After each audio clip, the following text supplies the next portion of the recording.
morning when I saw that it was going to be adopted. Good morning, everyone. Can you hear us in the back? No. Let's see. Is that better? No, still? No, there we go. All right. Listen, this is the panel on comprehensive immigration reform legislation and policy. And as everyone knows, it's an incredibly hot topic. And what we like this morning, I see lots of expertise in the audience, and we want this to be a very free-flowing, free-ranging panel. I expect lots of audience participation, even though it's Saturday morning at 10:45 and you may just be kind of waking up. So what we're going to do is we have an all-star panel that I'm going to introduce in a few moments, and they're going to make some remarks for 7 or 10 minutes each, and that's really going to be the only structure in the panel. I'm going to ask a few questions after that, and then we're going to turn over to the audience. And again, if you don't ask questions, I'm going to start naming names. But in any event, let me just introduce to you the three panels that we have, and we're incredibly lucky and happy to have them this morning. On my left is Ana Avedano, who's the Associate General Counsel or the Associate General Counsel of the AFL-CIO, and she's also the Director of the Immigrant Worker Program there. Prior to joining the AFL-CIO, she had a storied history, and I'm just going to give you the high points.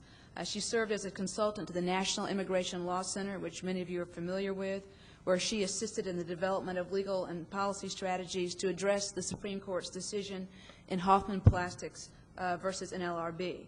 She also served as the Assistant General Counsel of the United Food and Commercial Workers International Union, where she was a frontline, and I hear those words really mean what they mean with Ana, a frontline advocate in organizing, bargaining, and representation campaigns for immigrant workers. She was actively involved in the development of the labor movement's historic call for comprehensive immigration reform, and she's also served in the appellate court branch of the NLRB, and she's had been in private practice in San Francisco and in Washington, D.C. To my far right is Karen Narasaki, who's the President and Executive Director of the Asian American Justice Center. She is a nationally respected authority on immigrant rights, voting rights, affirmative action, and civil rights issues. The list of boards and other causes that she heads is a mile long, but let me just tell you a few. She is the Vice Chair of the Leadership Conference on Civil Rights. She chairs the Rights Working Group, which addresses the erosion of civil liberties post 9/11. She also serves on the board of the Lawyers Committee for Civil Rights and the National Commission on Adult Literacy, and is chair of the Asian Pacific American Media Coalition. She's been recognized repeatedly by Washingtonian Magazine as one of the 100 most powerful women in Washington. To my immediate right is Esther Oliveira, who's the General Counsel for Senator Edward Kennedy, and also Chairman of the Senate, who's the Chairman of the Senate Judiciary Committee's Subcommittee on Immigration, Border Security, and Refugees. Esther's resume is every bit as long as Ana's and Karen's. She's Senator Kennedy's primary advisor on immigration, nationality, and refugee legislation and policies. She previously practiced immigration law in Miami, Florida, where she was a founder of FIAC, which is the Florida Immigration Advocacy Center, one of the most well-known institutions of its type in the country. She also worked at Greater Legal Services of Miami and at the American Immigration Lawyers Association Pro Bono Project, and was a staff attorney at the Haitian Refugee Center. She was born in Havana, Cuba, and was raised in Florida.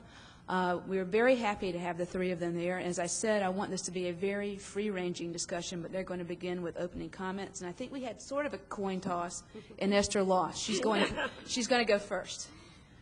Okay. What I'm going to do is give you an overview of the roller coaster ride that was immigration reform this year. I'm going to skip last year. I think most of you know what happened last year. Beginning of this year, we, Senator Kennedy, Senator McCain, Congressman Gutierrez of Illinois, and Congressman Flake of Arizona started to work on a new comprehensive immigration reform bill. And it was going to follow the general outline of the legislation from the previous year, and that we were going to have border security, Title I bill dealing with border security, Title II dealing with so-called interior enforcement due process reforms, Title III dealing with an employer verification, creation of a mandatory employer verification system, a temporary worker program in Title IV for lower skilled workers, reform of the immigrant employment and family-based categories to try to eliminate the current backlogs that exist, and then a broad legalization program for the undocumented. And work started on that, and we had very long negotiation sessions at the staff level, and came to an impasse on, as always happens on the temporary worker program, what that would look like, what the wage rate would be, et cetera. Same thing that happened in previous years. But I think more, what was really going on at the same time was presidential politics. Sarah McCain was running for president. He was not around a whole lot. There were lots of stories that he had lost interest in the topic. Senator Kennedy was convinced that wasn't the case, that he was still interested, and at the staff level, his staff was very, very involved. But when it came time to making the hard decisions, he was not around. At the same time, the Republicans that we had worked with in the previous years were signaling that they weren't going to get on board with this kind of package this year. It couldn't be similar to the bill that had been introduced and passed in the Senate in the previous year. There were many reasons for that, and one of them was that in the previous year you had Republican control of the House, so they were willing to make some concessions in the Senate because they felt that in Congress they would get a more conservative bill. With the change in power in the Senate and the House, the Democrats were going to have more control in the conference. So the idea of a more conservative product coming out of conference was unlikely. So we were losing, Graham, McCain, Martinez, Specter, and some of the Hagel and some of the other moderate Republicans. At the same time, the White House all of a sudden became involved in the debate, actively involved. Last year they were pretty silent, but this year they started in February or so member-level discussions with Republicans, with the moderate Republicans, and with some not so moderate Republicans on this issue, with Senator Kyle in particular. And these were meetings, they were meeting 2-3 times a week, 3 hours each session, and meetings involved Secretary Chertoff and Secretary Gutierrez. I mean, it was astounding to us that Secretary Chertoff was finding the time, making the time to sit through these meetings. And what emerged in, I guess, March or so, April or so, I've lost track of the time, was a set of principles, Republican principles that they were now going to try to sell to Senator Kennedy and other Democrats. Senator Kennedy decided he needed to see where this led because he still saw that this year was our best opportunity to try to get comprehensive immigration reform done. Speaker Pelosi was supportive, President Bush was supportive, Senator Reid was supportive. It seemed like all the stars were in alignment. And so he decided to get involved in these, again, very, very long negotiation sessions with this group, with the Republicans, and from time to time other Democrats would be involved. Senator Feinstein was involved, Senator Salazar was involved, and Senator Durbin, from time to time. The principles that the White House came up with and the Republicans came up with were generally, let's end what they called chain migration, which is petitions by permanent residents and citizens that weren't immediate relatives. So siblings petitioning for their siblings, U.S. citizens petitioning for their siblings, adults petitioning for their parents and petitioning for adult children, that had to come to an end because it didn't benefit our country, really, and what we needed to put more of an emphasis on was, a merit system that looked at what skills people could bring to the U.S., employment skills, language skills, et cetera. And so they developed this extensive point system, and the higher skills you had, the more English you spoke, the more degrees you got, the more points you had. And it was based on this, warped view of the world that high-skilled immigrants contribute to our country and to our economy, and lower-skilled immigrants really don't, and family-based immigration really doesn't. The other thing that they wanted to do was eliminate the backlogs, which we were in complete agreement with, but decided they needed to come up with an arbitrary, again, way of doing that. And then they were willing to find a solution to legalize the undocumented, and that's where we found probably the most common ground. And given who the players were, the principles that they had come up with respect to legalization were more or less things that we could live with. The other piece of it was a temporary worker program, and their mantra was temporary means temporary. Individuals who were coming here to do to fill jobs had to leave the country at the end of their term. They couldn't be placed on a path to permanent residence, which was contrary to the kinds of temporary worker programs that Senator Kennedy and others and the Republicans who had been with us in the past had developed, where they were willing to provide a path to permanent residence in the end for temporary workers. And finally, this whole trigger idea that we had to have changes with respect to border security before the temporary worker program could get off the ground and the undocumented could obtain legal status. Senator Kennedy ended up engaging in these discussions, and a bill was produced. Far from perfect. We made concessions that we never dreamed we would have made, but in the effort to try to move the ball forward and try to get a bill passed in the Senate. The legalization program covered anyone who was here by January 2007, which was pretty good. It included the Ag Jobs Bill, something we had been trying to get done since I think 2000. It included the DREAM Act, which would have provided legal status to undocumented students who had graduated from high school. And so we ended up going to the floor. Let me just back up a second.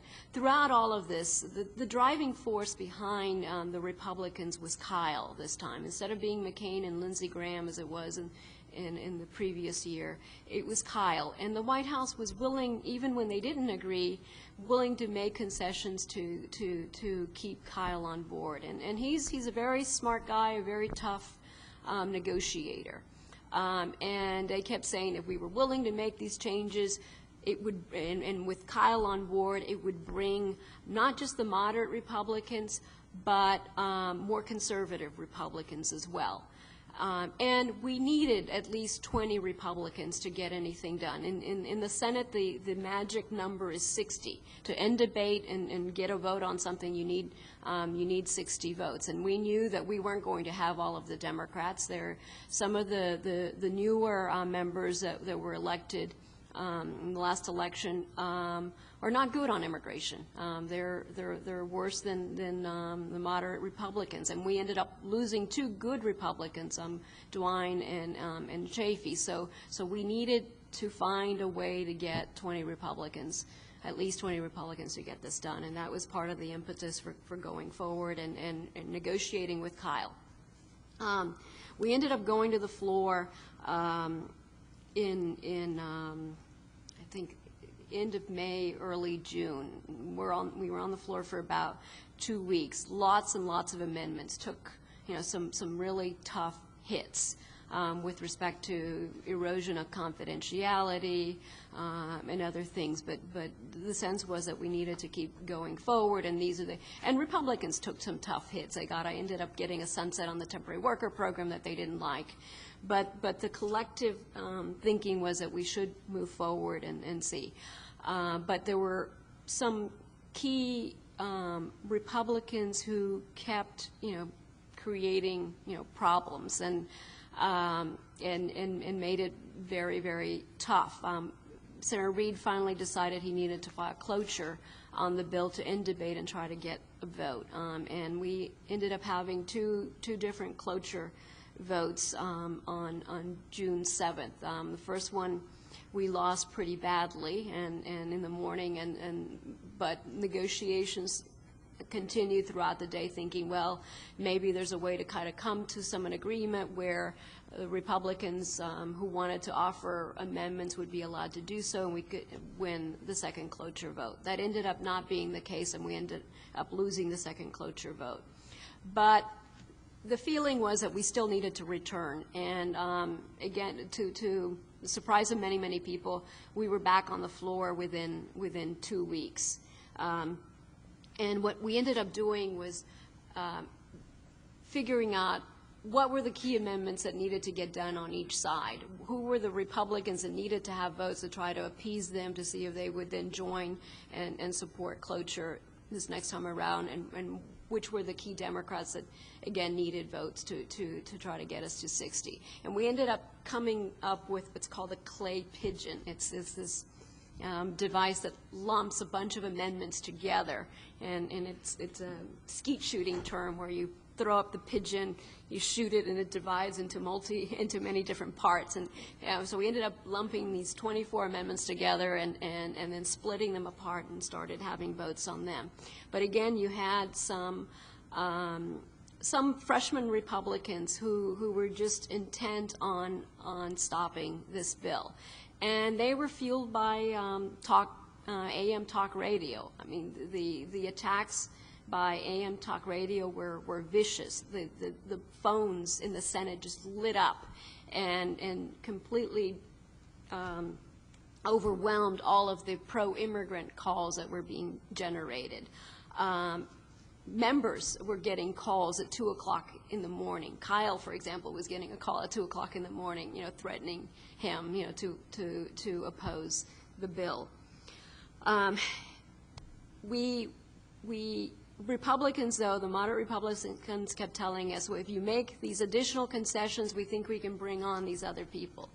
And we kept saying, well, I don't know, those are tough. Let's think about it. But in the end, we were saying, okay, let's add it as an amendment. We're willing to try. And we finally had the next cloture vote. In the end, Republicans were only able to deliver 12 votes out of the 20 or so that they had promised us. And we ended up having 15 Democrats who opposed the bill. 8, 10 of those we would have lost anyway. They don't support immigration reform in general, but another 5 or so were people who just felt that the bill had gone too far to the right.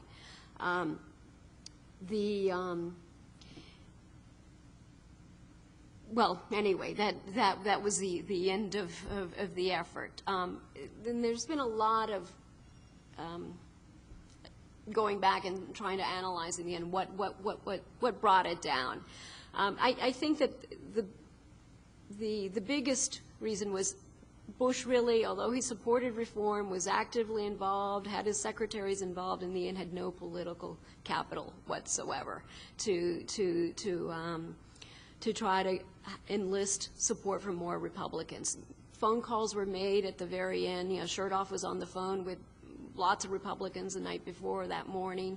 Bush personally was on the phone, and in the end, he had no political capital whatsoever to deliver the votes. McConnell, the Republican leader, voted against the bill. But there were other reasons. I mean, labor was divided, and that hurt with some of the Democrats. Business was not as active as they should have been. They were very, very active with respect to ag jobs and H-1Bs. We were hearing from the high-tech lobbyists on the need for H-1B reform, and the Ag Jobs Coalition from the ag groups, business groups on. But with respect to the other sectors, they were just not active. One moderate Republican called them the silent lobbyists. The other thing was, well, we can go into some of the other reasons, but I think it was a combination of all of those. Well, another reason was there were members of Congress that were concerned that the administration couldn't deliver on implementing a huge immigration program. This was around the same time that they couldn't even get their act together to issue passports in time. So if they couldn't issue passports in time, how were they going to issue, biometric, tamper-resistant documents to 12 million people? I think Karen is going to go into more detail of what awaits us in the future. But I think what we're going to see is a little bit of what we've seen in the last few weeks. Every bill that comes to the floor from now until the end of the session is going to have horrible immigration amendments. The immigration restrictionists are going to try to do anything and everything they can to enact border reform and interior reform provisions, and our job is going to be to try to stop them, and we'll try to do whatever we can, whatever piecemeal things we can, like the Ag Jobs Bill, like the DREAM Act. There's also discussion of Specter has re-engaged in things that maybe there's a way to try to get a more limited, comprehensive reform bill done, and we've started to have conversations with him on that. The idea that he's floating is a bill like the bill that couldn't get the 60 votes, but without the point system and without a path to citizenship for the undocumented. As you can imagine, there's lots of skepticism about that, but there's also lots of concern about the details there. Was it the right choice to go forward and try, to move forward in a far from perfect bill? Senator Kennedy is convinced that it was, and I agree. And most of the immigrants' rights organizations in the end supported a vote on cloture. Many grassroots organizations around the country also supported the cloture vote with the expectation that, yes, we were passing a far from perfect bill, but the hope was that with Democrats controlling the House that we would end up with a better product in conference. Yes. Well, I'm here to remind people that immigration is not just about Latinos, although that's often how it gets framed by the media. Obviously, our immigrant pool is far more diverse. I'm actually going to be doing a panel in Miami for the Asian American Journalists Association. Many of the panelists are Haitian and Caribbean. So the wide swath of people who are affected by this is really not really fully covered. And I think largely our feeling was that at the end of the day it became a debate about race in some ways, about who was coming. So that was largely underlying the issue. For Asian Americans, people don't know this, but actually a larger percentage of the Asian American population is actually foreign born. And immigration on all levels is driving that. So we had a stake in every piece of this bill.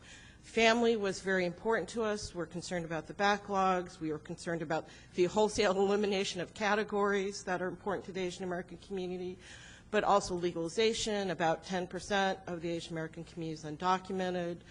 The H-1B program, a vast majority, probably at least 3/4 of that program is coming from India, China, Hong Kong. Low-wage workers, we also have those. So every facet of the bill was of incredible importance to our community, but our community really didn't get covered in the debate until about April, and that was because people started to realize that Asian Americans were becoming very agitated over what was in the bill in terms of family. I want to give our website, the two websites, because I know that you guys are website savvy. So the Asian American Justice Center's website is advancingequality.org. And also, we chair a coalition called the Rights Working Group, which is civil rights, human rights, civil liberties, religious groups, and others who are concerned about the erosion of due process and other civil liberties, primarily since 9/11, but as many of you know, it actually started with some 1996 legislation. And their website is rightsworkinggroup.org. And for those of you who are interested in those issues, I hope that you'll look at that. There's a great campaign going on called the Liberty and Justice for All campaign, and I think those of you who are students or teachers, you might be interested in engaging in that. I want to touch on first the fact that there was stuff going on in the House. Most of the attention was riveted on the Senate. The House, obviously, there was the introduction of the Strive Act. The immigrant advocacy field was a little bit split on the Strive Act because there was a requirement for legalization that the heads of household had to touch back in their countries, not actually in their countries of origin, but just kind of hop across the border, go shopping, come back. At least that was the goal. So that was out there, and it was actually very good on almost all of the other measures that we were looking for in comprehensive reform. The House Judiciary Subcommittee had fabulous hearings. They had over a dozen hearings. If you're interested in this issue, go to their website. The testimony's there. They had hearings on just about everything imaginable that were largely ignored by the Senate debate, because the problem in the Senate side was it was all done behind closed doors. There was no Judiciary Committee hearings. There was no debate analysis. So it was all about politics and not so much about actually the substance of what did we really need to do to make something this huge and this enormous work. During the debate, our primary role, we were engaged in all of the issues and in countless coalitions. One of my friends said this was not an immigrant rights movement, it was one long immigrant rights conference call. But we were mainly charged with trying to lead the debate on the family issues. For those of you who don't know, family makes up about 55–60% of the immigration stream, and it's largely spouses and minor children and parents of citizens, but then also there are quotas that are allowed for, as Esther said, siblings of U.S. citizens, also adult children being defined as over the age of 21. And then an enormous backlog for spouses and minor children of legal permanent residents. We estimated that that backlog is probably about 10 years long. It's enormous, and I would think that anybody in this audience would think that keeping spouses and minor children separated for 10 years is probably not a good social idea for many reasons. So we were very concerned about what could we do about the backlog. That was the positive effort, partly because we think that's a problem to have that kind of backlog for siblings. If you're from the Philippines, it's 20 years.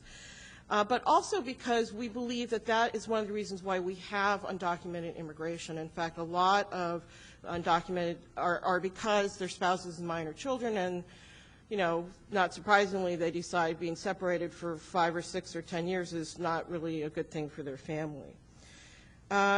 So the problem, though, was the Senate bill addressed only about half of the backlog, and then instituted this new point system that was really quite horrific. They said it was supposed to be based on Canada. Not really. They had an English test that was based on TOEFL. TOEFL is what you have to pass in order to attend a U.S. university. So the thought that, and this was a test not just for people who are going to be coming in through the employment streams, but also for people who are going to have to go through the legalization process. So the thought that someone who had less than a high school education was ever going to be able to pass a college entrance English exam was patently absurd. It was just patently absurd. There were other problems with it. It was biased against women, you know, on a gender basis, because if you look at, it was giving awards for high education, it was giving awards for certain work fields. A lot of women are coming from countries where they are disadvantaged in education, where they're disadvantaged in terms of work opportunities. The women's community was very engaged in this issue, and I think that was also another untold story, is the gender lens of all of these issues. The other issue, the interesting thing is nobody wanted this point system. Businesses did not want this point system. The only person who wanted this point system, as far as we could tell, was Senator Kyle. And it wasn't so much because he really cared about the point system. It was because he saw it as a way of cutting immigration. Because the other thing, the reason I say this was a lot about race, was because people said, gee, if we legalize 12 million people and they get to bring their family members, then we're not just talking about 12 million people, we're talking about maybe 30 million people, and most of them are going to be Mexican. That was really the silent refrain, and not so silent actually, and people actually said that to us. Surprisingly, we're pretty open about this concern about, gee, those people, they're then going to have the right to bring in their families. So their goal was just to find a way to stop that from happening. So it's very difficult so we forced a couple of tough votes. We forced them to vote against, the fact that actually people who were illegally here were being treated better because their cutoff date for legalization was January 1, 2007, and the cutoff date for the backlog of family members was, May 2005? So that actually people who had filed applications were going to be treated as if they had never filed anything at all, and they would have been better if they had kind of run across the border and tried to go through the legalization process. So yet they continue to stand on that. So I want to talk mainly about what's happening now. So the death of the bill leaves the backlog problem growing in the legal part of immigration, and that's likely to become a growing political issue. It didn't stop, as Esther said, the immigration debate. In fact, we have seen anti-immigrant pieces of legislation on every piece of appropriations and authorizations in both the House and the Senate. Just this week, we had to battle a proposal that would cut food stamp eligibility for people legally here. So notice it's bleeding into, nobody's pretending anymore that it's about undocumented immigrants. Now it's just become about all immigrants. They would require people who are naturalized citizens or legal permanent residents to prove that they were work authorized for every quarter of Social Security credit. In other words, you would have to go back and prove that you were legally here. Now, how do you do that? Because the data really isn't there. Social Security agencies said they couldn't do it, but yet the proponents of this are still pushing. And you're now a citizen, but they still want to punish you for somehow in some way, maybe in some part of your life having been undocumented. Something passed the Senate, and we managed to actually beat it back in the House, that would actually bar EEOC from bringing some national origin discrimination-based cases. So English only when English-only rules in the workplace get used in a way to discriminate against certain ethnic groups, Democratic Senate, Democratic House, and we were fighting like mad to say that the EEOC should be able to enforce Title VI and Title VII of the Civil Rights Law. So we had proposals that would require local law enforcement to take on the job of immigration police, would require mandatory detention for immigrants who overstayed a visa, would reverse the Supreme Court ruling against indefinite detention, and other things that we're just like every possible imaginable thing that you could see. We're fighting now on the state children's health insurance program and how big that's going to be. Going forward on the positive end, we'll be looking at trying to move a family piece of legislation to get at the backlogs. The DREAM Act, which is supposed to legalize students, young people who either want to go to college or serve in the military, is still live on the debate. They're trying to attach it to everything that moves. Ag jobs is still live on the debate, but the proposal has now been cut back to just a pilot for 6 years. And then we are still trying to push on some of the due process issues. So I just want to quickly raise some of these concerns. Many of you who may work in the immigration system know that it's neither fair nor efficient at this point. In early 2002, with the intent to eliminate the backlog of pending cases, DOJ issued so-called procedural reforms, and basically what that meant was immigration courts were only going to get about 30 seconds to look at each case, and what it resulted in is pushing all of the immigration cases to the federal courts, because the lower system is so unsatisfactory now. It used to be that you would get written opinions. You don't get them anymore, so you have no idea on what basis the judge ruled on anything. It used to be 3-member panel decisions. Now they're 1-member. Before the changes were instituted, 1 in 4 appeals were granted. Now only 1 in 10 is granted. As you might imagine, it actually hasn't met the goal of speed because it's now going to federal court. Now the federal courts are clogged. The Department of Justice, I was talking to a friend, all of the attorneys at Justice and the U.S. Attorney's Office are now being detailed to do immigration cases, even if that's not their area, because they're so overwhelmed. And the federal courts are looking at this and overturning a lot of the decisions because, quite frankly, they're stupid. The decisions, not the judges. So this is a challenge, and a recent report, a really good report, has recently come out from Syracuse University that is looking at this, and it shows a wide gulf in disparities between the rulings of administrative law judges. So there are significant differences between those represented, the immigrants represented by attorneys, and those not. 64% denied versus 98% if you don't have an attorney. Also, what countries you come from, Haiti and El Salvador, have much higher rates of denial. So we're looking at this as a reason to really look at the system and say, we really need to have independent immigration judges now. It just does not make sense to have them be administrative law judges, to have the Department of Justice be both the prosecutor and the judge. It's clearly not working. The other thing that we are looking at in the long term is also the stripping of discretion from courts and from judges. There's very little ability left for judges to look at the particular circumstances of an individual case, and the result is that you have this real huge imbalance between the penalties and what immigrants have actually done, particularly in the area of those immigrants who are charged with having committed some kind of felony, which in the immigration system is defined very broadly, and in fact captures things that are actually considered misdemeanors on the local area. They're not allowed to consider how long ago the crime was committed, how minor the infraction, whether they've rehabilitated themselves, what the impact on their family is if they have family here. So we're really looking to try to restore discretion. Now, this is in the face of a real push from conservatives in Congress to actually take more discretion away from judges. For example, in several bills, they have tried to remove the ability of someone who gets denied a naturalization. You know, you have to go through this whole naturalization process. And right now you have the right to appeal if you disagree. And one of the reasons why you might get kicked out is because of you have to meet moral standards.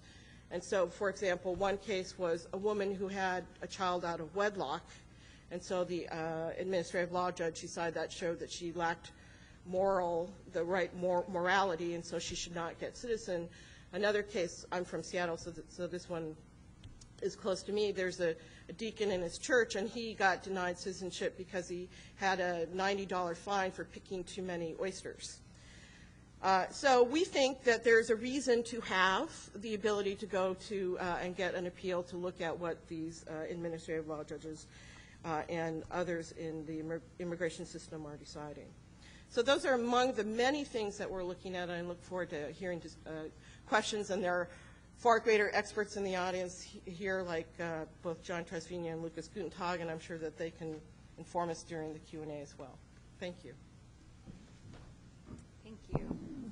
So I'm going to step back a little bit, and this panel's titled Policy, Immigration Law and Policy, and focus on policy a little bit. In a rational world, it's not even a perfect world, but just a rational world. Sorry, there, can you hear me? In a rational world, policy sets legislation. So the bills that come out of Congress should, in theory at least, reflect public policies that we as a nation are advancing. What's been very interesting and troubling about this last cycle, this last few years, is that for the immigration issue, it's been completely backwards. It's legislation that's setting policy. And I think the best example of that is what Karen's been talking about, of how, as a matter of public policy, the United States immigration policy has been to promote family reunification from its very beginning. And all of a sudden, a senator radically changed that in a piece of legislation by putting forth this point system that reflects completely different values than what we've always had. So I think the first step for us is to recognize that and sort of say, okay, how did that happen? It's an interesting question. There's many answers. Many people have different views. I'm going to give you my very short view of this. And I think that the answer lies in the fact that immigration has become a political issue that's manipulated by the right. If you look at last year's, and it really has divided the Republican Party. It's divided the Republican Party into the neocons and those social value conservatives. The neocons won last congressional cycle, because they got a bill, McCain, no labor market regulation whatsoever. So huge new guest worker programs, no labor standards. But there is a legalization program that's better than this year. This year, McCain dropped the ball, or left the room, however you want to put it, and Kyle took over. Kyle is a social value conservative, and so the issue now is legality. What part of illegal don't you understand? These are bad people. They're in our neighborhoods. They're peeing on the streets. You know, the whole issue of the moral value, or the moral breach that the undocumented have caused to our country by their mere presence here, is the way that this piece of legislation was framed. So it is entirely punitive. It is a punitive piece of legislation. And every part of the bill, as Karen just went through some of these points, punishes immigrants in one way or another, either through stripping them of rights, fines, burdensome requirements. It is not a bill that to us, represents the view of what a just society should be. It does not reflect a valid public policy. It's not this particular bill word by word, but the whole structure, the whole framework of changing our immigration policy to one that really is meant to punish immigrants and, oh, by the way, give corporations a steady stream of exploitable workers as on the side. So we really have to, for us, our view is that we have to step back and say, okay, what should a valid public policy be? What is your vision of a just society? What should be reflected in the immigration laws? And for us, it's pretty clear that it has to be that we cannot have a two-tiered society. We have that right now. We have that right now because we have 12 million people who are undocumented, and we have several 100,000 guest workers, both who are workers with second-class status. I don't need to go into the details of what it means to be undocumented from a societal point, but a couple of things that people don't realize about undocumented workers. Undocumented workers have some rights under federal and state labor laws, but they have less and less rights, and whatever rights they have are not enforceable. Undocumented workers in the Fourth Circuit, for example, don't have standing to bring a Title VII case. So undocumented workers who are sexually harassed on the job have to just put up with it. And that law actually existed, the case that came from existed long before the Hoffman Plastics decision. But in 2002, the Supreme Court took up the issue of how public policy, how immigration policy squares with labor policy in a case called Hoffman Plastics, where an undocumented worker had been part of an organizing campaign and was fired. The employer, very late in the game, at the compliance hearing before the National Labor Relations Board, raised the issue of status. And that essentially the law is now that if an undocumented worker, basically that undocumented workers do not have the remedy of back pay. So employers can basically fire undocumented workers for union organizing and not have to pay a penny. What's been most troubling about that decision is that the states have taken that construct, sort of undocumented worker equals no remedy, and applied it to a whole different host of employment laws. So workers' comp laws now, for example, in many states deny wage benefits to folks who are injured. And all of this has created this perverse incentive, economic incentive, for not just employers but insurance companies as well, to really look into immigration status as soon as a worker is injured. In fact, in Kansas, it goes even further. There's a U.S. attorney in Kansas who has let it be known to insurance companies that if they come across any undocumented worker, they should refer that worker to him, or that case to him for prosecution. In fact, he's been prosecuting workers who file workers' comp claims who are undocumented. And not only has he been prosecuting workers, but in fact, they have also conducted raids on houses based on information that they get from workers.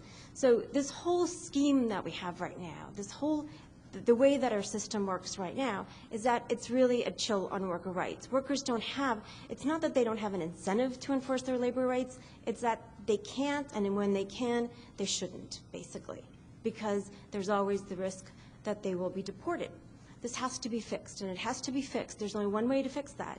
It is a swift and inclusive path to legalization. It cannot continue to be the punitive model that we've had until now. It cannot be that we concede and concede and concede. The more we concede, the worse things are. So have we seen a non-punitive path to legalization in any of these bills? No.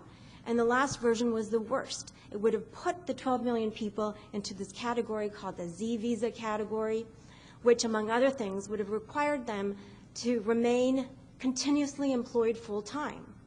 That, in and of itself, excluded millions of workers from the legalization program. Day laborers, for example, can never, are just by the nature of the employment what they do, can never be employed continuously full-time.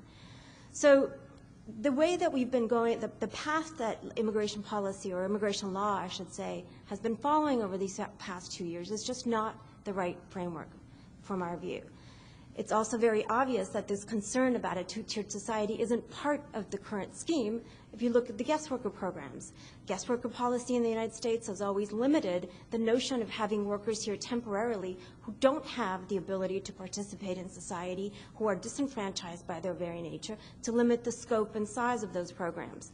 All of a sudden, again, we saw a change in that public policy that's been actually a part of the United States history forever, changed by having massive new guest worker programs, not just guest worker programs like we've had before that brought seasonal workers into the country to do ag jobs and those kinds of things that, yeah, maybe there are no workers in the United States that can do those jobs, but now we have massive guest worker programs that are going to allow corporations to bring in workers to do permanent jobs. Now that doesn't, I mean, I don't know what valid public policy is advanced by that. And we know from experience that guest worker programs fail workers. I put the executive summary of an excellent report that Southern Poverty Law Center recently released in the materials that we handed out. If you're interested, you should go online and look at that report. It documents what the experiences of guest workers in the United States, not through anecdotes, not through sort of advocates' conjecture here and there, newspaper reports, but from actual litigation that SPLC has been doing on behalf of H-2B workers. And the report is close to slavery, and that's exactly what these programs are. Again, there is no valid public policy that we see in that framework. So what's the answer? What are next steps? I think we really need to take a step back and decide what do we want how do we want to fix our immigration laws? For us, it's obvious. We represent workers. We think workers' rights should be at the forefront. Now, we're accused of being pie in the sky, that's not going to happen. A lot of those things we hear all the time. We heard about trade about 10 years ago. Nobody said that anybody would ever cut back on free trade. We've heard that about the Employee Free Choice Act, which is labor movement's #1 priority, to restore the freedom to join unions. And we hear a lot. That can't be what sets our policy, what sets our agenda for the future. So we're working together with our allies on the Hill and on the streets, basically. Many communities and many reputable national and fewer national immigrant rights groups opposed the last version of the Senate bill. And that was a very painful process that led them to do that. It is not easy to oppose something that looks on the surface like it might legalize some people. But even those organizations recognize that punishing immigrants is just not the way to go. So where should we put our energies? Our energy should be put in enforcing labor laws, and making sure that the just society that we're talking about is one where everybody has a shot at a decent job. Immigrants, people who are not immigrants, native born. And so that's where I think that's where we are starting from. And it's not an idea that is absolutely, we're not being laughed out of the room so far. And I think as people study the failure of the current system more and more and are looking for alternatives, what we're offering becomes much more appealing. Thanks. Okay, let me try to obviate the coin toss and go in reverse order and asking a couple of questions of the panelists. Then I'm going to turn it over to the floor as time is getting away. There has been some limited good news in the last day or two. There was and I'm sure you all know about it, there was a preemption decision out of Federal District Court in Pennsylvania that pushed back against anti-immigrant local ordinances in Pennsylvania. And this morning, I don't know if you saw the front page of the Washington Post, but there was an article essentially listing a smorgasbord of strategic alternatives that the Latino community is considering in Maryland, everything from boycotts to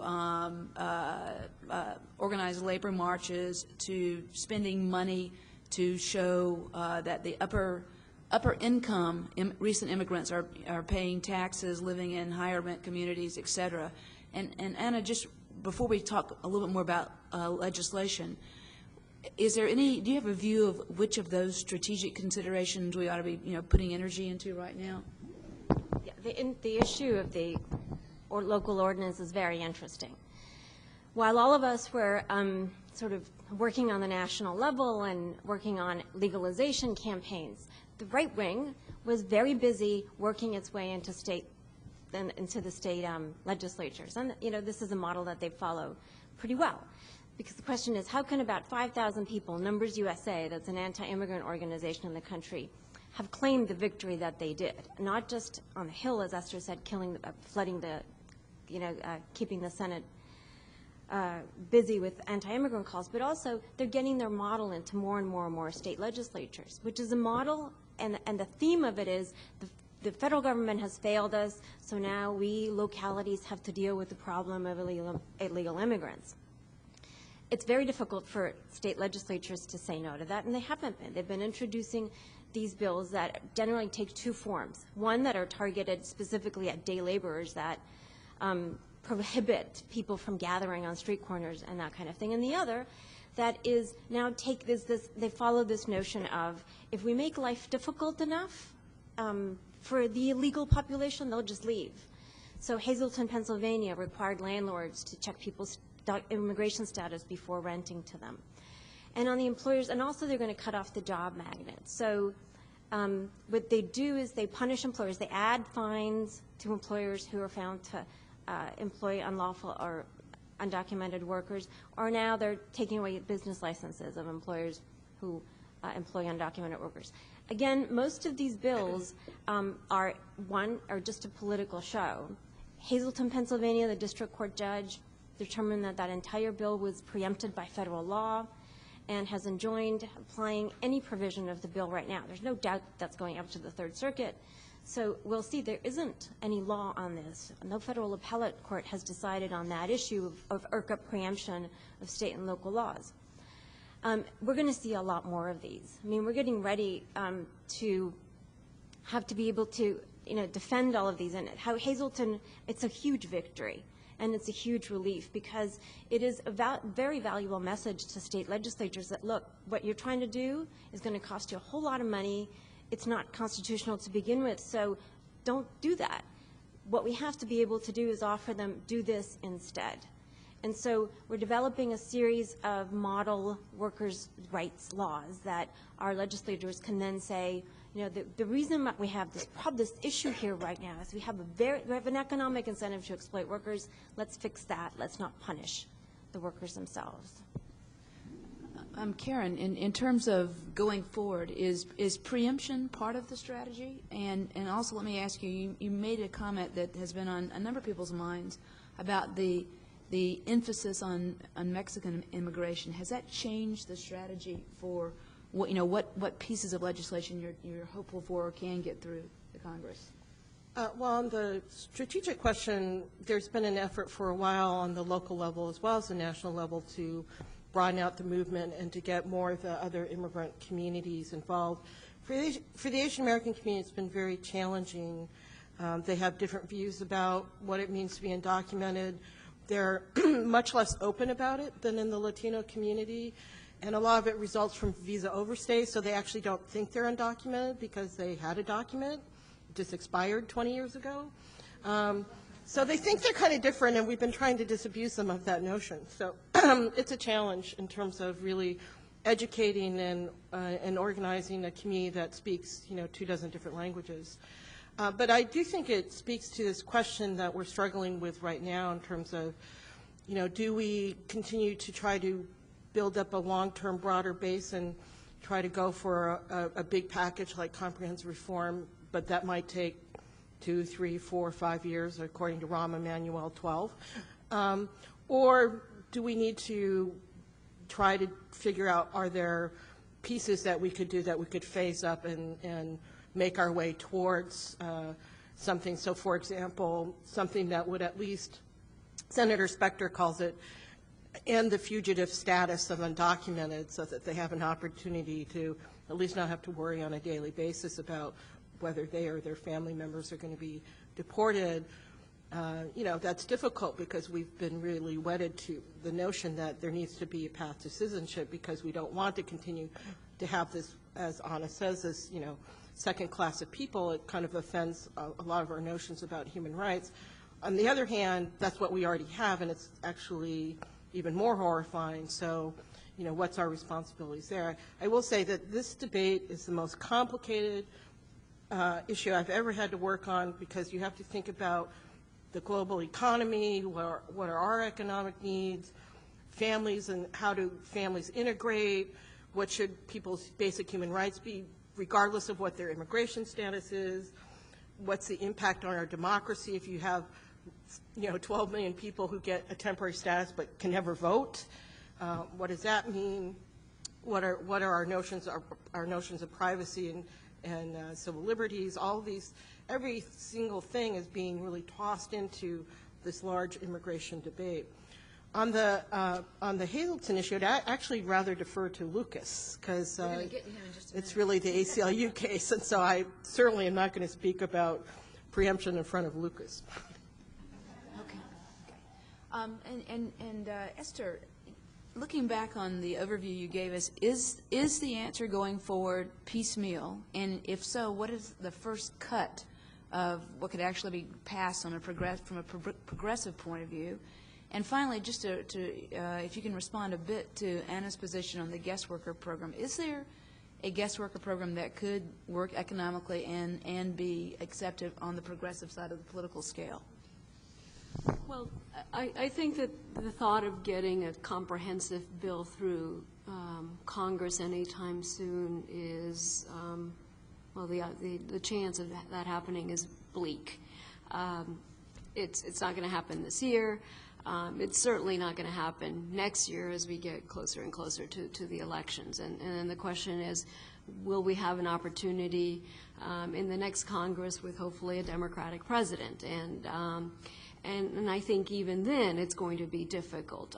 Depends on who gets elected and what their position is on comprehensive immigration reform. Although Democrats are better on this issue than most Republicans, not all Democrats are good, and many of them are afraid of the issue because it is so difficult, as Karen said, so contentious, so emotional. So I think hopefully if we get a Democratic president, I don't think it's something that they're going to take up immediately. I think they're going to want to have, a couple victories under their belt before they attempt to push forward a comprehensive bill. So I think that the best that we can hope for is something like the Ag Jobs Bill, and that's going to be difficult to address, the most exploited of the workers right now, and something like DREAM Act to help, you know, the most vulnerable, the kids who really have no future without legal status. But I think what we're going to see instead is going to be, you know, the administration issuing a no-match rule, Social Security no-match rule, that is going to lead to thousands and thousands of employers receiving letters saying your workers are illegal, and, you know, people getting fired. We're going to see and some of them being fired when they shouldn't be fired. Yeah, exactly. Because they really are legal. Because they really are legal, but very difficult to challenge. We're going to see a step up in the raids. You know, Chertoff has said that himself, and we've already seen it, you know, in the last year. And again, that's going to be difficult to challenge. So I'm not optimistic right now. Well, this is a question for all of us before we open it up to the floor. Is the answer then incrementalist in terms of, like, for example, the no-match rule, or is the answer to try to push out the number of days that an employer has to respond to those letters, or is it to, what is the best thing you can do in the next year before we have an election? Yeah, I think that we need to think about and come up with multiple, you know, avenues of attack with respect to the no match. I mean, there's consideration of whether they, I know that, you know, people are talking about litigation. In Congress, we need to see how we can challenge the regulation. But I think that's going to be, any kind of legislative challenge to this regulation is going to be tough. Let me just give you a really simple example. We're trying to send a letter to the administration at the beginning of the year asking them to hold the regulation in abeyance. We could get no Republicans to sign on the letter, none of our Republican allies. And then we said, okay, let's stop thinking about making it a bipartisan letter. Let's see if any of the Democrats will sign this very, very simple letter that said, please don't issue this regulation. It's going to be harmful to workers and harmful to business. We couldn't get any Democrats to sign on the letter. In the end, Senator Kennedy had to send the letter on his own. So that's an indication of, you know, where we are in Congress. So I'm not optimistic. You know, I think the most that we can do is, you know, incremental changes. But I think the most harmful thing right now is the status quo, and that's what we're going to see. You know, the best labor protection you can provide a worker is legal status.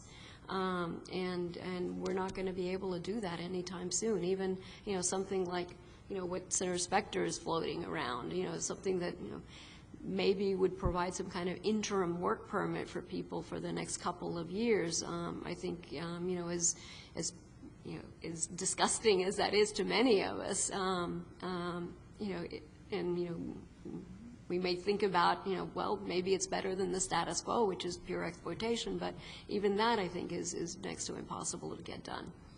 If I could quickly turn to the temporary worker program. Yeah, you know, I disagree with Anna. I think it's possible to try to craft a temporary worker program with strong labor protections, portability, a path to permanent residence. And I think that, you know, yes, giving people permanent residence outright, you know, new workers coming in is the best option, but politically it's not feasible. We're never going to get a majority support in Congress, at least not any time in, you know, the foreseeable future for that kind of program. So it has to be a temporary worker program with, you know, the best kind of type, with the strongest labor protections. And the report from the Southern Poverty Center says, you know, we need portability, we need a path to permanent residence. Senator Kennedy agrees, and those are the kinds of things that we tried to, you know, add on. You know, in some cases not as successfully, but, you know, that's the best way to do it, we think. Just let me add, in the packet, the Leadership Conference on Civil Rights, we worked together on a set of principles to answer that question of if there had to be a guest worker program, what would some of the elements that would make it not as terrible as the ones that exist right now. And those are the basic set of principles. It's the same. It's a little bit different than what's in the SPLC report, but fundamentally the same. Those are the kinds of labor protections that are essential, that have to be done right now to the current programs. None of those were in the bills that we've seen over the last couple of years. Let me just add to the question of incrementality. So stepping back a second, I think that we need to start answering the question of what part of illegal don't we understand. Forget that question. We need to reframe that issue. We need to really work on the ground to undemonize immigrants. Because until that happens, we're going to be stuck with fighting defensive, with just being defensive on the state level, on the federal level. We have to reframe this issue in a way that's positive. Now, what's interesting to me is this, is that the DREAM Act seems to be the perfect vehicle to start to do that. What the legalization, the Kyles, the Sessions, those, the anti-abortion, the moral values people can always raise this point. These people broke our laws on purpose. They use the Lou Dobbs language, they're breaking into our country and stealing our jobs. It's all that moral value stuff. So these people broke into our country, stole our jobs, they're here illegally, they did it on purpose, they know what they're doing. Well, the kids didn't. I mean, I'm not saying that I agree with any of that, of course, but that argument doesn't fly with the kids. They may try some of it, but it really exposes what they're really, they're just their racist views of this whole thing. So it makes sense to us to start with the kids. We haven't promoted a piecemeal approach yet because we have been working with our partners on a comprehensive approach, but it might be time to rethink that and rethink it not just along the lines of, yes, obviously what can get done, but also how can we use a piece of legislation to affect what's going on in the rest of the country so that it makes comprehensive reform more plausible and possible in the next few years. Can I think that because we're in Washington, our tendency is always to think about legislation and secondarily litigation. With the courts the way they are, I think litigation is challenging, and a lot of the Hazleton case rested on the fact that there was preemption language in IRCA. So I think, Congress's response to all of these things has been, at least the conservatives, to come back and say, okay, well, we're going to change that. So neither of those two places are really safe havens, and what a lot of the immigrant advocates are really looking at on the ground, I think, is really the only answer, and that's the political one, right? We got to elect people, both on the local level and on the national level, who believe in human rights, who believe in due process, who understand what those two things mean, who are not going to demonize immigrants, and because they think it's a useful election tool, those who do have to be punished for doing that, and those who want to promote real solutions need to be rewarded for that. And one of the scary things was there was actually some good freshmen on the House side who are in very difficult districts, and we know that if it was up to them, they would be saying the right things, voting the right way, but they're so afraid of their constituency, they can't move. And even some of them are from districts that have very significant immigrant populations, but the immigrant populations hasn't been well organized yet, right, to be a counterpoint to those who are less inclusive in their communities. So the real push, I think, is to really organize the vote, organize immigrants, make sure they understand which side of the fence their electeds are and candidates are standing on, and that will determine what we can do, how fast we can do something comprehensively, or whether we're going to be able to even do something piecemeal. So, next year is an election year, and so it's an opportunity to make that kind of difference. Are there pieces of the various components of the legislation you've talked about that the business community is behind that are actually appealing in some way, and that could be a point of light in the next year or year and a half?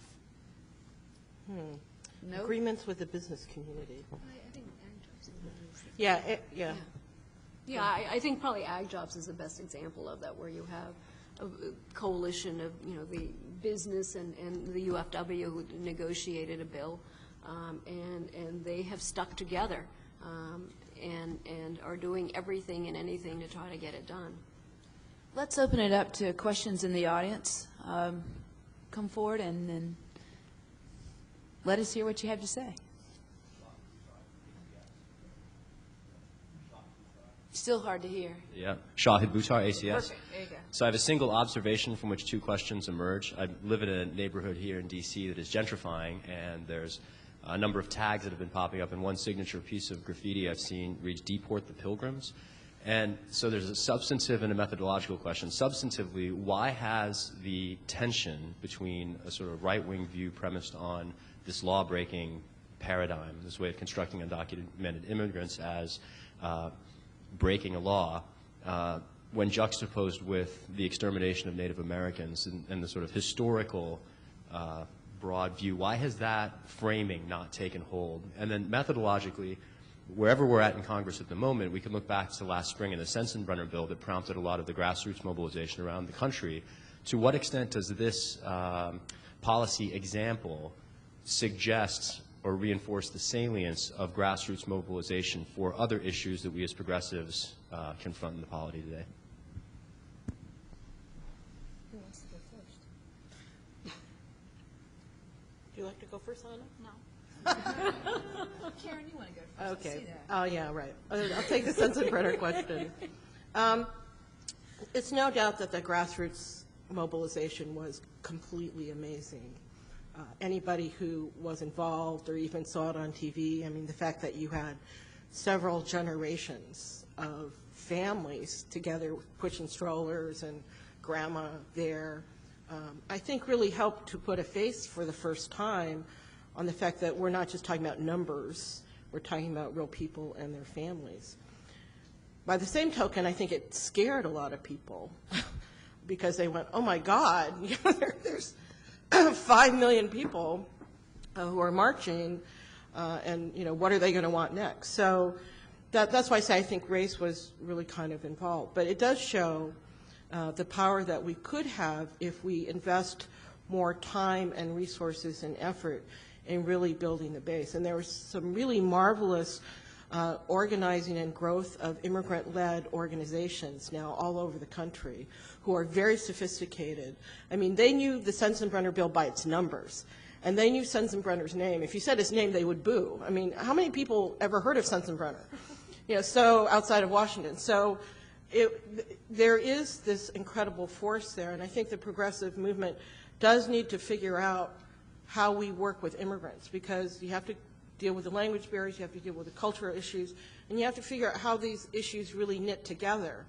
And I actually think there's an exciting opportunity along the lines of what Anna's talking about, of knitting these interests together as an issue about what does globalization mean and what kind of worker and economic system do we want to have, both in terms of how we're going to continue to have a good economy, as well as how we're going to make sure everybody can be part of it. One of the challenges is the anti-immigrant crowds were very deliberately trying to drive a wedge with the African-American community, a little bit with the Asian community, but this is one area where I was really glad that Asians usually escape notice, because while they organized, I think they organized like an anti-immigrant gay caucus, and they organized an anti-immigrant black group. They haven't done it for Asians yet.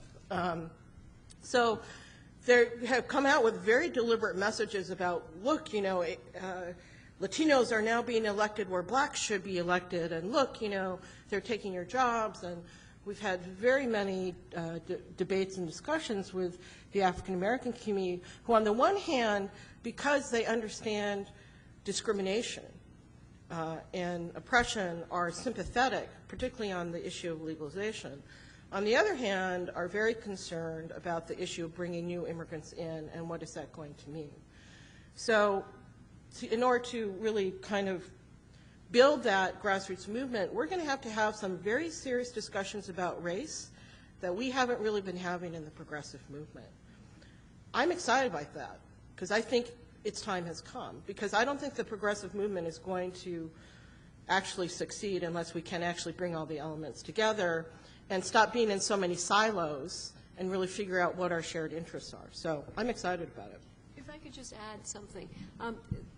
The marches were incredible. The impact they had on key members of Congress were just critical. It basically changed their mind, and they ended up supporting comprehensive at a key time in the committee debate last year. But I think even more effective were the voter registration drives that followed. and the consequences of the election, and the importance of the Latino vote. And you had Democratic members of Congress who before were, poo-pooing the Latino vote, now taking notice. And in recent conversations, well, how is this vote going to play with Latino voters? It's something that we hadn't heard in the past. Now they're considering. And before it was, this is going to be a hard vote, and we're going to lose, votes on the right. Now they're considering, how are we going to lose Latino votes if members vote against these provisions? So that has been refreshing to see.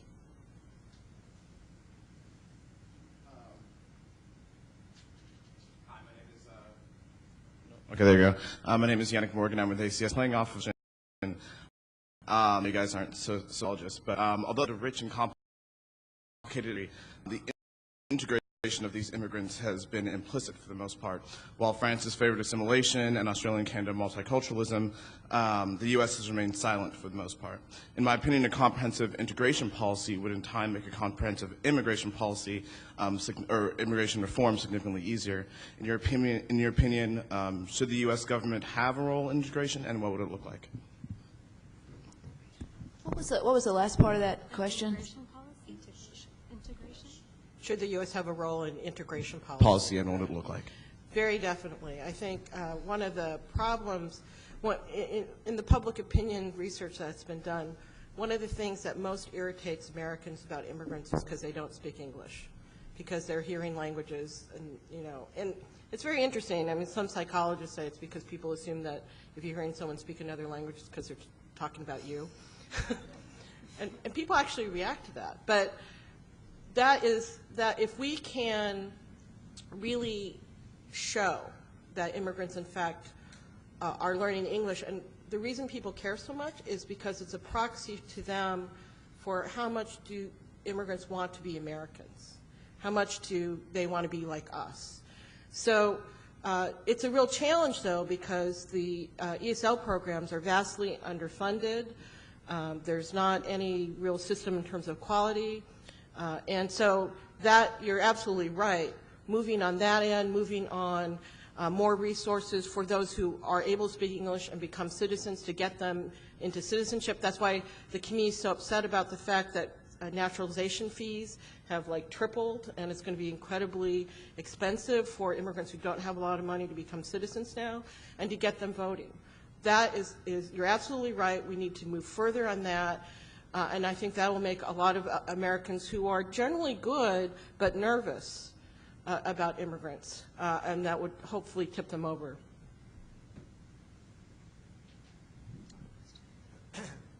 Hi, I'm Lucas Gutentag from the American Civil Liberties Union.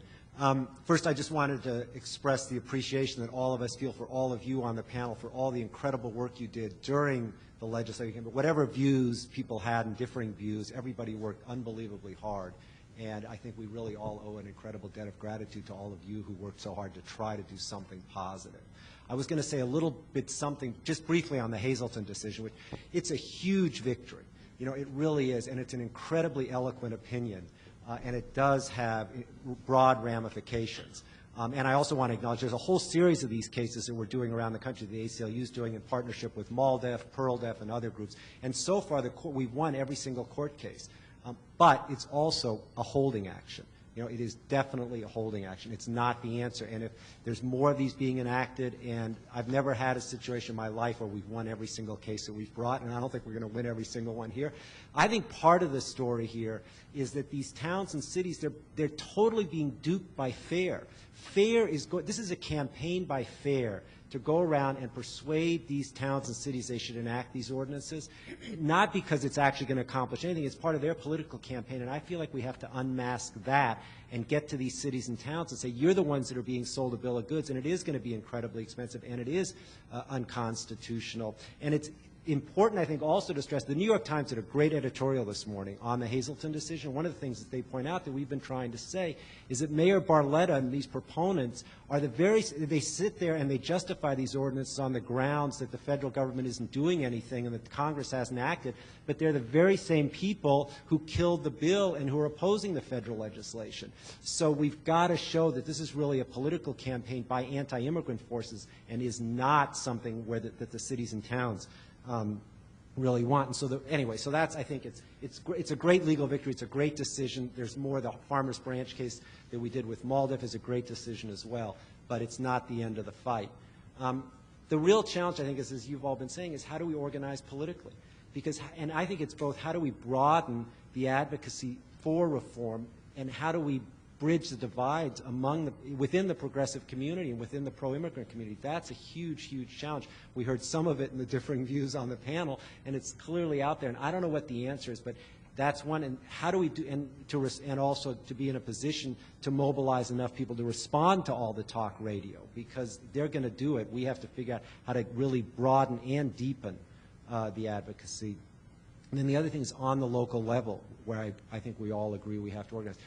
I think one of the things is what you're saying is what are the specific things that we can encourage localities to enact that's positive? Because I also think that's a critical thing to organize people. It's easier to organize them to do something locally and use that as the education tool and to bridge all the various communities, especially with the African American community and others. But I think a series of proposals that we could encourage people to enact locally as the organizing vehicle and to educate them on what the real goals ought to be for immigration reform would be great. And so the more of that we can talk about, I think it would be very helpful. Well, just a question back at you and to the panel. When local communities enact positive things like safe haven, is that important even if it's just symbolic? Or is there a way to make it have more teeth than it's had so far? Well, I would say very briefly, I think it is very important, even if it is just symbolic, because it's a way of educating the community. Just like the campaign that was done, I mean, I think of it in terms of the local enactments against the Patriot Act, against the USA Patriot Act. It was a way of organizing and educating the community. There's also very concrete things that localities can do. They can refuse to enter into MOUs with the local police. They can tell their local police, we don't want you enforcing immigration laws. There's a lot of power at the local level, some of which I think would be very practical. We're going to take these three questions, even though we're going to run over a little bit. The Covering the Courts luncheon, which is going to be fabulous with Linda Greenhouse and others, is not going to start for another 20, 25 minutes. So let's do these three questions, and then we'll see where we are. I have a question about, I guess, tactics and policy. One of the things I often hear is that the social services that go to the immigrant community far exceed their economic contribution to our society. And this is completely counterintuitive. As a third generation of an immigrant from Eastern Europe, I can speak to a lot of people in my cohort group who I think are providing far more to our society than they're taking away economically. And I'm wondering if there are studies out there or other sorts of things that we can address when we hear that argument and have your groups discuss it from that angle, because that's what I often hear from the Lou Dobbs and from others in popular press who talk about this. There actually have been a lot of studies on the local level looking at in fact, there's one about the D.C. metro area itself that was done last year that show, in fact, that immigrants are paying more in taxes than they're generally taking out. What the right does is they also have counter studies. And one of the things they do, for example, is they count education as if, that's somehow like welfare, right? And also ignore the fact that if you educate someone, obviously they will be a better taxpayer in the future. So there's kind of fun with numbers that go on. So there's tons of reports, and I think we probably need to do a better job making them available. The challenge has been, though, we found, and the other issue is that what's happening is immigrants tend to pay, sometimes it's the issue of immigrants are paying federal taxes and state sales taxes, right? So sometimes the overpayment by immigrants is actually on the federal level, Social Security withheld, federal tax withheld, which they don't get back because they're not claiming it. But we just need to make a better effort at really trying to get that into the hands of people who are trying to understand how to make those arguments. The challenge has been, though, it's really more emotional. And one of the things we found is it's really hard to argue facts and figures because there's facts and figures on both sides. It really is more the question that we found more effective is to ask people, what kind of country and community do you really want to have? Because the other people are saying the way to solve this problem is to make our community so horrible and mean that it will drive them out. But that's going to impact everybody else who lives in that community, and people understand that. So we have found that that actually is more effective than necessarily trying to argue, you know, dollars of taxes and all that. And they also lie. I mean, that's the other challenge, is that they just tell lies. Lou Dobbs tells lies on TV, and CNN apparently has no problem with it. You know, the whole leprosy controversy, they cited these numbers that don't exist. It was proven to them that don't exist, doesn't faze them at all. So Karen's absolutely right. And I think for working people, sort of citing statistics that you can read in the Wall Street Journal about immigrants' contributions to the economy, it's hard for workers to relate to those things. I mean, you know, relating on a community level, on a workplace level is a much easier sell, and so we stay away from those numbers as well.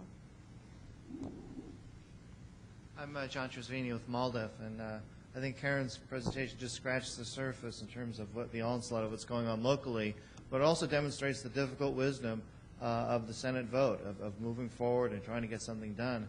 Unfortunately, we had assurances on the House side that they would introduce, in the same way that when the Senate passed a point system, Senate passed getting rid of fourth preference in the 80s, the House took up an entirely different bill, and those bad things got taken out in conference.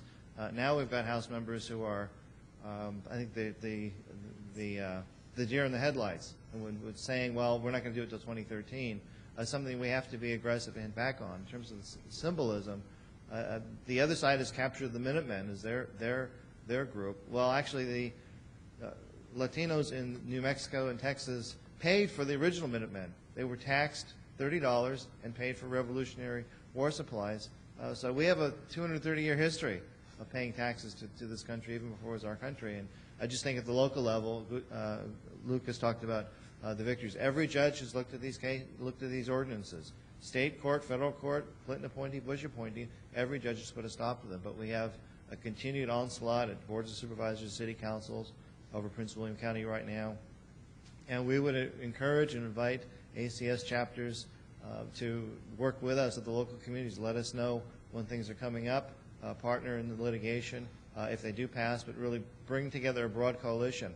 What's not reported are the jurisdictions where, because of very strong coalitions, we've been able to defeat them. In Kennebec, Washington, and Alabama, all sorts of places around the country. Those coalitions need to stay together and then work on the proactive things that city councils do have authority over, which is housing conditions, education, labor law enforcement. All those things can be done on a proactive basis to move this beyond just having to be defensive all the time.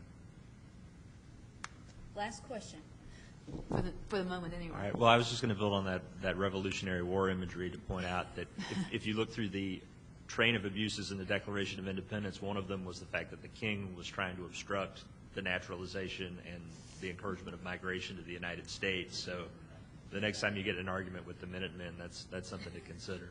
I was going to just ask about what how private immigration bills that get introduced, whether there's been any policy salience in that into the larger debate, because I've seen examples of members who are opposed to, say, the DREAM Act, and yet at the same time they have a church group back in their district. They've found an individual case of, you know, where they've made the argument that this is a good immigrant who doesn't deserve to be deported, as opposed to the masses and masses of bad immigrants that we've made a moral decision on.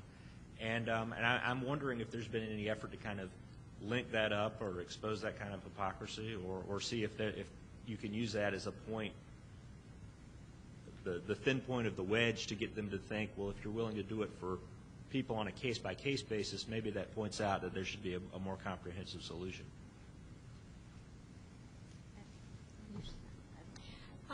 It's something that we point to a lot, and we monitor who introduces a private relief bill to go back and use those arguments. And actually, the DREAM Act, Senator Hatch got involved and became the lead sponsor of the DREAM Act years ago because of a private relief bill. in his state. Or he filed a partly really for this one young man and then became more involved in the legislation. But we've used that argument with other members of Congress who've done that, and it doesn't always work. Yeah, in fact, it's taken a kind of very ugly partisan turn. The House subcommittee actually had a hearing on 4 private relief bills just yesterday, 2 from Republicans, 2 from Dems. And the Republicans stopped the hearing, claiming falsely that they had not been given adequate notice of it. And these were very compelling stories of people who are orphaned now, you know, who were brought in like 2 or 3 years old, lost their parents for some reason, you know, are contributing to their communities. You know, you would be sobbing hearing this, and yet it was like, and there 2 were Dem, you know, 2 were Dem and 2 were Republicans, and the Republicans said, no, you know, we don't want to help these kids. They're undocumented. They should just be sent away. So it's gotten, I mean, the atmosphere is so poisonous, it's very hard to even make the private relief bills work. A bonus question? My name is David. I grew up in Italy and moved to the States in 1994. I can speak with an accent if you want, but I actually went to American high school in Italy. There's a big NATO base there. My father's American, my mom's Italian. They divorced, and I stayed with my mom.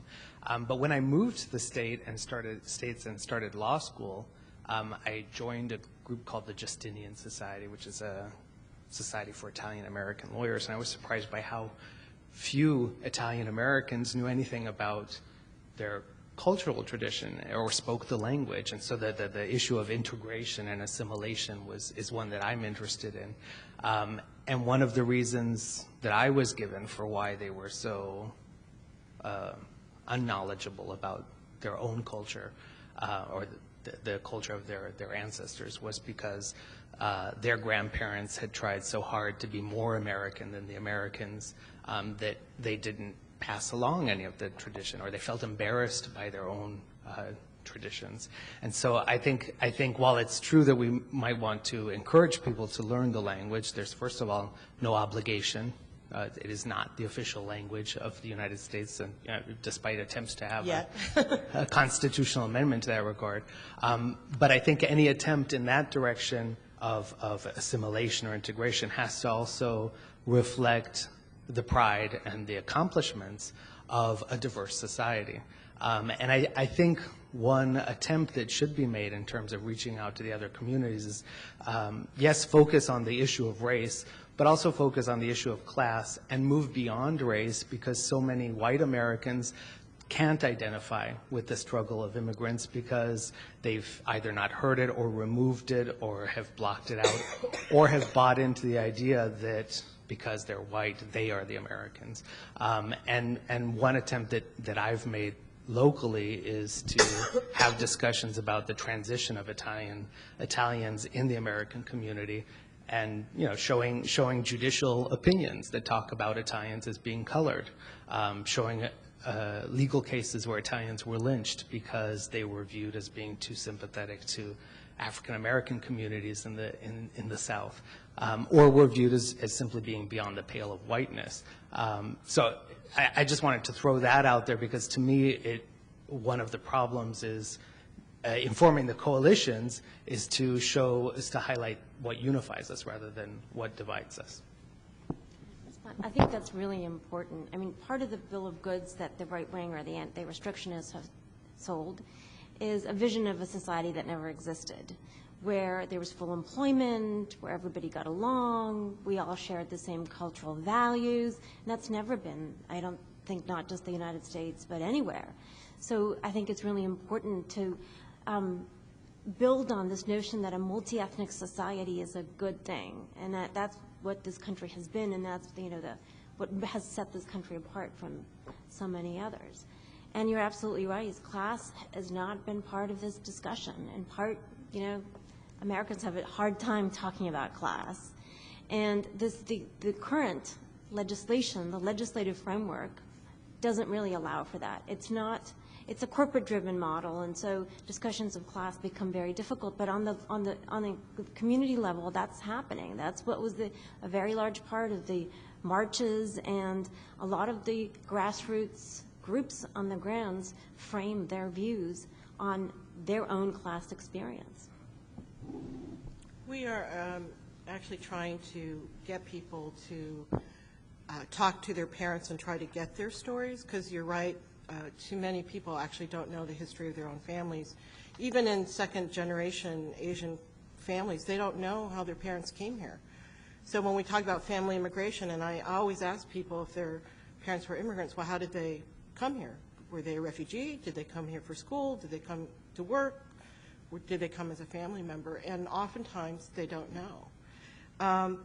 One of the things that the Rights Working Group experimented with this past spring, and is going to be working with a lot of other organizations on and expanding in the coming year, was a conversation project. So we had, it's called a Night of 1,000 Conversations. We ended up with about 5,000 people participating, and it was in about 10 different languages, so across the country. Very grassroots, and we asked people to just either invite people to their homes. Some law professors had stuff in their schools. We had movies and documentaries, clips that were available to start a conversation. We had a whole handbook for people. And we think that that's one of the ways to really start to, on a grassroots level, talk about this issue of, well, what was your family, and how do these issues relate both to your history and what's it going to mean for the communities. The second thing I want to know in terms of short-term and bridge building is, in the election in 2008, we had a foretaste of this in the last election. That is, we expect to see a lot of pushback on voting again, a lot of harassment of minority and immigrant voters, of student voters. And so one of the bridges that we think can be built on local levels is in these voter monitoring projects. And so monitoring not just for, is there, pushback against immigrants, but is there pushback against African Americans, or is there pushback against student voting? So I invite you to think about that as we start to prepare for the next election, these issues about challenging people's registration, because, gee, there's a lot of Latino and Asian names, they must be undocumented. For some reason, the right has this paranoia that immigrants are all, there's this massive conspiracy to have huge vote fraud going on, when that's the last thing that, an undocumented person is going to do. But it's there, and it's very deeply in their psyche, and given the stakes of the election, I think that there's going to be a lot more games like that played, and so something that we really need to be organized as a progressive community around. I just want to thank all the panelists for their thoughtful comments, and